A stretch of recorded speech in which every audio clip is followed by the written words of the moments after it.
story we can't keep talking about. The number of flu cases in Houston continues to rise, and today a doctor's telling those who may be infected not to go to their doctor unless they really need to. He says local hospital beds are at capacity and treatment for the ill can be handled over the phone. Matt Doherty live in River Oaks with more on this. Matt?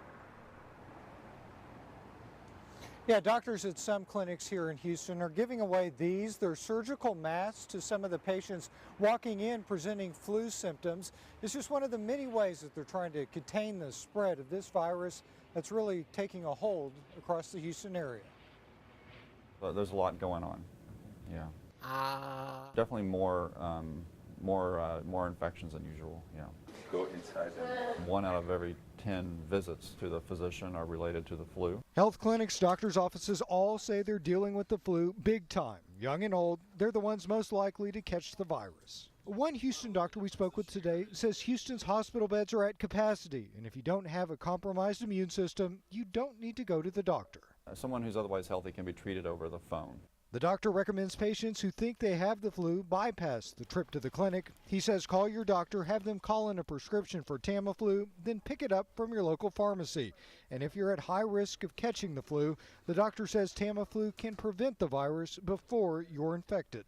It can also prevent the flu, but we like to reserve that for people that, are at high risk for complications from getting it. But if you can't get to the clinic and you're otherwise healthy, the doctor says you shouldn't worry. You may feel sick, but more than likely your body will be able to fight off the virus just the same. Stay at home. You're going to be infectious for 5 to 7 days. Now, the doctor says that most clinics and most offices across the Houston area still have same-day appointments available, but again, his best advice, try to get things handled on the phone first if you can. We're live in River Oaks. Standing for Houston, Matt Doherty, KHU 11 News. Okay, that sounds like a good plan. Thank you, Matt. I'm sure the physicians will appreciate that yes. as well. Well, Memorial Hermann is making changes as hospitals across the nation deal with an IV bag shortage in the midst of flu season. Memorial Hermann said today it is temporarily changing medication administration practices for certain medications, but the hospital says care of its patients will not be impacted. In the meantime, the flu is a huge topic on our Facebook page right now. It has been for the last few days. A lot of you have been asking questions, so we brought back Dr. Michael Chang, infectious disease expert, to answer some of those questions. All right, good to see you again. Good to see you. All right, no problem. Let's start with Jessica's question. She has one about Tamiflu. She writes, how effective is Tamiflu if taken early? I've heard it causes other GI issues and may not even help. Yeah, so any medication is associated with side effects, unfortunately. The data on oseltamivir, the generic name for Tamiflu, is a little bit mixed. There are a few studies that show it is useful in certain cases, potentially for patients with at risk for severe disease. But in other studies, it's been shown to maybe not be as effective as the manufacturer would like you to think.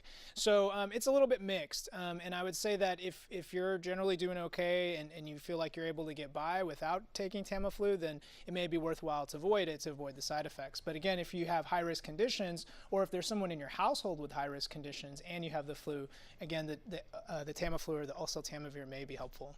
All right. Hey, this is a question that a lot of people have. Donald was asking on our Facebook page, why is the flu so bad here in Texas compared to other states? Well, I wish I knew the answer to that question, because then I'd probably be a much wealthier man. But we actually don't know exactly why it is that it seems that our region and our surrounding states are affected more this year. Again, widespread activity is now reported all across the country, but it's not clear why we had an earlier start to it than other states. All right, let's go to Lisa's question now. She writes, what is the difference in flu A and flu B? Is there a difference in the symptoms? Yeah, so there's actually 4 types of flu, but only 2 are really responsible for human epidemics in the winter, the outbreak. So flu A and flu B are the ones that we see every winter. Traditionally, it was thought that flu B was a little less severe than flu A. It does seem to mutate a little bit less than flu A, and so we used to think that we had more immunity and we wouldn't get sick as much. But if you get severe flu, whether A or B, both can be very serious. Okay, Roseanne is asking, okay, this is what we all do. We're drinking orange juice, taking immune boosters, the emergency packets. Will those help when the kids go back to school, as they go back to school this week? It will help them build that immunity up.